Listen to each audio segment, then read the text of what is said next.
दिलहिज्जा की एक अहम इबादत जिसमें अक्सर लोग गफलत बरतते हैं, जिस पर अमल नहीं करते, और वो इबादत है तकबीर तशरीक की। 9 दिलहिज्जा यानी आने वाला जो जुमा है, जुमा की फजर से लेकर 13 दिलहिज्जा यानी मंगल की असर तक तकबीर तशरीक कहना हर फर्ज नमाज के बाद हर मुसलमान के लिए, चाहे मर्द हो या औरत, तन्हा नमाज पढ़ रहा हो या जमात से नमाज पढ़ रहा हो, हर फर्ज नमाज के बाद तकबीर तशरीक कहना हर मुसलमान के ऊपर वाजिब है। लेकिन देखने में आता है कि मस्जिद के अंदर चंद अफराद होते हैं जो तकबीर तशरीक पढ़ने का एहतिमाम करते हैं।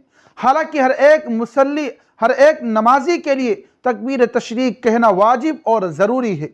तकबीर तशरीक की आवाज़ से फिदाएं दरोबाम गूंज जाना चाहिए। आप बुलंद आवाज़ से तकबीर तशरीक कहो और औरतें आहिस्ता तकबीर तशरीक पढ़ें।